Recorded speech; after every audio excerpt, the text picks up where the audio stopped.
ಗೌರವಿಸ್ತಾರೆ. ಈಗ ಮುಖ್ಯವಾಗಿ ನಮ್ಮ ಭಾರತದ ಶ್ರೇಷ್ಠ ಚಿನ್ನದ ಕಂಪನಿಯನ್ನು ನಡೆಸ್ತಿರುವಂಥ ಧನಿಗಳು, ನಮ್ಮ ಸಮಾಜದ ಮುಖಂಡರು, ಅವರು ಈಗಾಗಲೇ ವ್ಯಾಪಾರಿಗಳಾಗಿ ಉದ್ಯೋಗಾಂತರ ಸಮಾಜ ಸೇವೆಗೆ ಅವರು ತೊಡಗಿಸ್ಕೊಂಡಿರೋದು ನಿಜಕ್ಕೂ ನಮಗೆ ಹೆಮ್ಮೆ ಕೊಡುವಂಥ ಒಂದು ವಿಚಾರ. ಅವರು ಈ ಸಮಾರಂಭದ ಕೇಂದ್ರ ಬಿಂದುಗಳು ಅಂದರೆ ತಪ್ಪಾಗಲ್ಲ. ಬಹುಶಃ ಈ ಸಮಾಜಕ್ಕಾಗಿ ಅವರು ಈಗ ಅವರು ಚಿತ್ರದುರ್ಗಕ್ಕೆ ಪ್ರಯಾಣ ಮಾಡುವಂಥ ಒಂದು ಅನಿವಾರ್ಯತೆ ಇದೆ. ಅವರು ಹೋಗಲೇಬೇಕಾಗಿದೆ, ಅಲ್ಲಿ ಕಾರ್ಯಕ್ರಮದಲ್ಲಿ ಭಾಗವಹಿಸಬೇಕಾಗಿದೆ. ಹಾಗಾಗಿ ಅವರು ಹೆಚ್ಚು ಸಮಯ ಇದು ಕೊಡಲಿಕ್ಕೆ ಸಾಧ್ಯ ಇಲ್ಲ. ಹಾಗಾಗಿ ಅವರ ಮಾತುಗಳನ್ನ ಆಲಿಸಿದ ನಂತರ ನಮ್ಮ ಮಕ್ಕಳಿಗೆ ಹಾಗಾಗಿ ಎಲ್ಲವೂ ನಾವು ಫೈನಾನ್ಷಿಯಲಿ ಸಾಧನೆ ಮಾಡ್ಬಿಟ್ಟಿದ್ದೀನಿ. ಹಾಗಾಗಿ ಘಂಟಾಘೋಷವಾಗಿ ಇನ್ಮೇಲೆ ಯಾರಿಗೂ ಭಯ ಬೇಡ. ಯಾಕಂದ್ರೆ ಕಳೆದ 15 ವರ್ಷಗಳಿಂದ ಇದನ್ನ ಮಾತುಗಳು ನಾನು ಮುಚ್ಚಿಟ್ಟಿದ್ದೆ. ನಾನು ಕೂಡ ಮೊದಲು DSS ಸಂಘಟನೆಯಿಂದಾನೆ ಬಂದಿರಲಿಲ್ಲ. DSS DMS ಅಂತ ಒಂದು ಸಂಘ, ಚೀನಾ ರಾಮ ಜೊತೆ 20 ವರ್ಷಕ್ಕೆ ಮುಂಚೆ ನಾವೆಲ್ಲ ಸೇರಿ ಮಾಡಿದ್ವಿ. ಆವಾಗ ಮಾಡಿದಂತ ಹೇಳೋದು ಬೇರೆ ಹೇಳೋದು ಏನು ಸಮಸ್ಯೆ ಇರಲಿಲ್ಲ. ಬಟ್ ಬಿಸ್ನೆಸ್ ಬಂದು ನಾವು ಮಾಡಿದ ಅಂದ್ರೆ ಎಲ್ಲರೂ ನೋಡೋದು ಒಂಥರ ಬೇರೆ ತರ ನೋಡಿದ್ರು. ಹಂಗಾಗಿ ಮುಸ್ಲಿಂ ಅಂತಾನೆ ಹೇಳ್ಕೊಂಡಂತೆ. ಮುಸ್ಲಿಂ ನಾನಲ್ಲ, ನನ್ನ ಹೆಂಡತಿ ಮುಸ್ಲಿಂ, ನಾನಂತೂ ಇವತ್ತು ಅದೇ ಪದ್ಧತಿಯಲ್ಲಿ ಇದ್ದೀನಿ. ಇದು ನನ್ನ ಬಗ್ಗೆ. ನಾವು ಅದರಲ್ಲಿ ನೋಡಿ, ಕರ್ನಾಟಕದಲ್ಲಿ 80 ಲಕ್ಷ ಮಾತ್ರ ನಾವಿದ್ದೀವಿ. ಬರೀ 25 ಮಾಡಿದ್ದಾರೆ, ನಾವು ಮಾಡಕ್ಕಾಗಿಲ್ಲ. ಬಟ್ ಇವತ್ತು ಅದ್ರ ಬಗ್ಗೆ ಬೇರೆ ತರದ ಯೋಚನೆ ಮಾಡಿ. ಯಾಕಂದ್ರೆ ಅವರು, ನಾವು ಸೈಕಲ್ ಅಲ್ಲಿ ಹೋಗ್ತಾ ಇದೀವಿ, ಅವ್ರು ಕಾರಲ್ಲಿ ಹೋಗ್ಬಿಡ್ತಾ ಇದ್ದಾರೆ. ನಾವು ಸೈಕಲ್ ಅಲ್ಲಿ ಗುರುಗಳೇ ನಮ್ಮ ಪರಶುರಾಮ್ ಸಾಹೇಬ್ ಆಶೀರ್ವಾದ ಮಾಡಿ ಒಂದೇ ನಿಮಿಷ ಮಾಡ್ತೀವಿ. ನಮ್ಮ ಇನ್ನೊಂದು ಸಮುದಾಯ ಫಾಸ್ಟ್ ಆಗಿ ಕಾರಲ್ಲಿ 100 ಸ್ಪೀಡಲ್ಲಿ ಹೋಗ್ತಾ ಇದ್ದಾರೆ. ನಾವು ಇವತ್ತು 20-30 ಸ್ಪೀಡಲ್ಲಿ ನಡ್ಕೊಂಡು ಸೈಕಲ್ ಹೋಗ್ತಾ ಇದೀವಿ. ಅದು ಹೆಂಗೆ ರೀಚ್ ಮಾಡಬೇಕು, ಅವ್ರು ಈಕ್ವಲ್ ಆಗಿ ನಾವು ಗೆದ್ದು ಬಿಟ್ಟಿದ್ದೀವಿ. ಮೆಮೊರಾಂಡಮ್ ಕೊಟ್ಬಿಟ್ರೆ ನಮ್ಮ ಸಮುದಾಯಕ್ಕೆ ಎಲ್ಲ ಸಿಕ್ಬಿಟ್ಟಿದೆ. ರಿಸರ್ವೇಶನ್ ಬಂದ್ಬಿಟ್ರೆ ನಾವು ಎಲ್ಲ ಗೆದ್ಬಿಟ್ಟಿದ್ದೀವಿ. ಅದೇ ಮೂಡಲಿದ್ದಾರೆ. ನಾನು ನನ್ನ ಅಪ್ಪನ ಸಹ KH ಮುನಿಯಪ್ಪನವರಿಗೆ ಹೇಳಿದೆ, ಅಪ್ಪ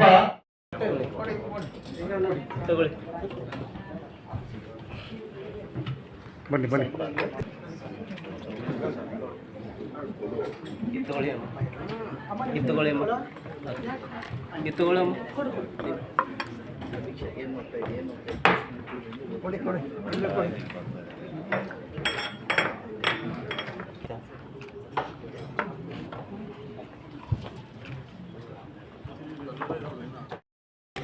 ಇವತ್ತು ನಮ್ಮ ಮಾದರ್ ಸಮುದಾಯದ ಒಂದು ಕಾರ್ಯಕ್ರಮ ಇತ್ತು, ಅದನ್ನು ಕರೆದಿದ್ರು, ಬಂದಿದ್ದೆ. ಇಲ್ಲಿ ನನ್ನ ಸಮುದಾಯದಲ್ಲೂ ಕೂಡ ಪವರ್ ಬರಬೇಕು, ಪೊಲಿಟಿಕಲ್ ಪವರು, ಎಕನಾಮಿಕಲ್ ಪವರ್ ಆಗಬೇಕು ಅಂತ ನಾನು ನನ್ನ ಸಮುದಾಯಕ್ಕೆ ಕಿವಿ ಮಾತು ಹೇಳಿ ಬಂದಿದ್ದೆ.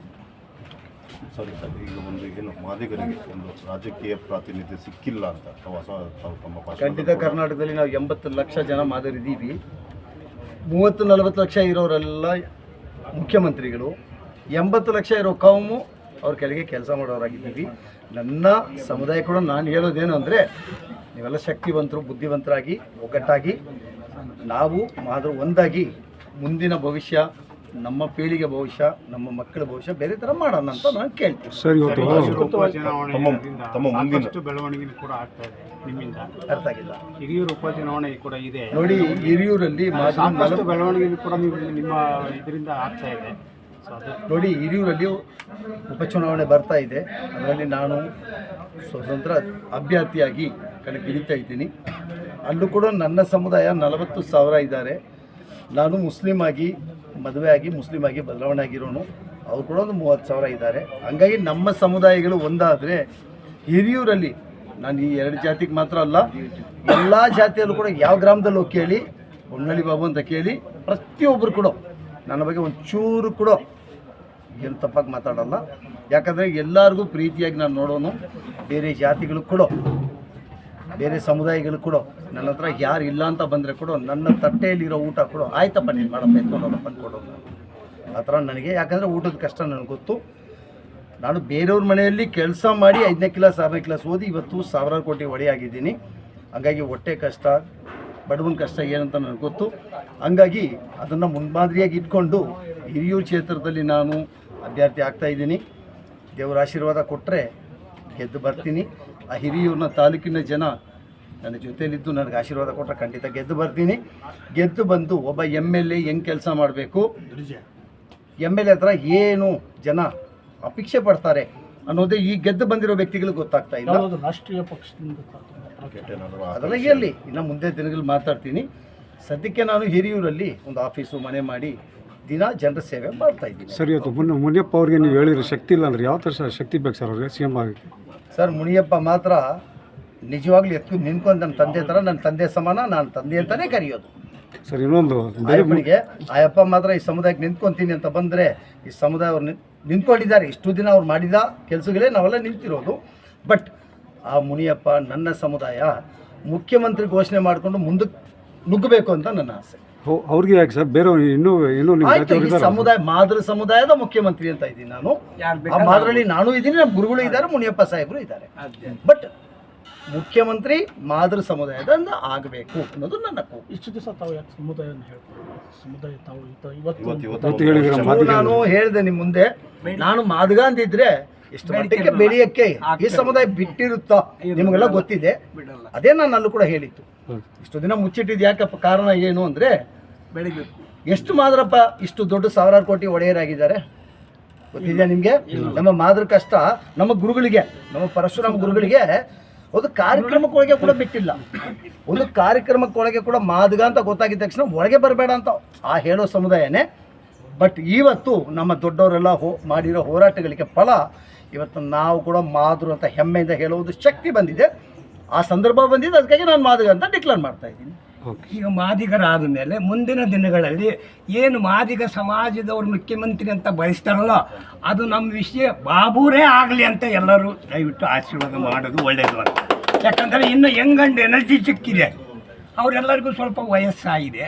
ಮುಂದಿನ ದಿನಗಳಲ್ಲಿ ತಾವೆಲ್ಲರೂ ಕೂಡ ನಾನು ಕೈ ಮುಗಿದು ನಿಮಗೆ ಬೇಡಿಕೆ ಹೇಳ್ತೀನಿ, ಇವರಿಗೆ ಬರಬೇಕು, ಎಲ್ಲರೂ ನಿಂತ್ಕೊಂಡು ಇವರಿಗೆ ಸಪೋರ್ಟ್ ಮಾಡಬೇಕು, ಗೆಲ್ಲಿಸಿ ಸಮುದಾಯವನ್ನು ಮುಂದಕ್ಕೆ ತಂದರೆ ನಮಗೆ ಅದಕ್ಕಿಂತ ಪುಣ್ಯದ ಕೆಲಸ ಏನಿಲ್ಲ. ಜನಕ್ಕೆ ಒಳ್ಳೆಯದಾಗುತ್ತೆ. ಮತ್ತೆ ಎಲ್ಲ ಮಾಡಿದರೆ ಅಲ್ಲಿ ಹೋಗಿ ಪರಿಸ್ಥಿತಿ ನೋಡಿ ನನ್ನ ಕಣ್ಣಲ್ಲಿ ನೋಡಿ ನಾನು ಮಾಡ್ತಾ ಇದ್ದೀನಿ.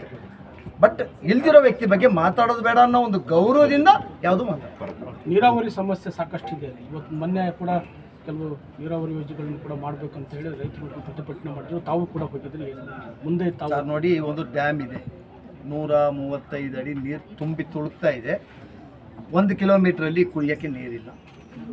ಅದೇ ಇವ್ರ ಸಾಧನೆ, ಸರ್ಕಾರಗಳ ಸಾಧನೆ. ಆಮೇಲೆ ಒಂದು ಅಪ್ಪರ್ ಭದ್ರಾ ಕಾಲ್ವಾಯಿ ಅಂತ ಮಾಡ್ಕೊಂಡು ಬಂದವ್ರೆ. ಕಳೆದ 15 ವರ್ಷಗಳಿಂದ ಇನ್ನು ಮಾಡ್ತಾನೆ ಇದ್ದಾರೆ. ಸರಿಯಾಗಿ ಸರ್ಕಾರ ಪ್ಲಾನ್ ಮಾಡಿದ್ರೆ ಅದು ಮಾಡಿ ಬಿಸಾಕಕ್ಕೆ 1 ವರ್ಷ ಸಾಕು. ಇಲ್ಲ ಅಂದರೆ ನಾನು MLA ಗೆದ್ದರೆ ನೆಕ್ಸ್ಟು ಮತ್ತೆ ಜನರ ಮಧ್ಯದಲ್ಲಿ ಹೋಗೋಕೆ ಮುಂಚೆ ಅಪ್ಪರ್ ಭದ್ರಾ ಯೋಜನೆ ಮಾಡೇ ಮುಗಿಸ್ತೀನಿ ಅಂತ ಚಾಲೆಂಜ್ ಮಾಡ್ತೀನಿ. ಸರ್ಕಾರದ ದುಡ್ಡಿರಲಿ ಇಲ್ಲ ಬೇರೆ ದುಡ್ಡಿರಲಿ, ಬೇರೆ CSR ಫಂಡ್ಗಳಿರಲಿ ತಗೊಂಡು ಬಂದು ಕಳೆದ 15 ವರ್ಷಗಳಿಂದ 3 ರಿಂದ 4 ಸರ್ಕಾರ ನೋಡಿದರೆ ಜನ 4 ಟರ್ಮ್ ಆಗಿದೆ.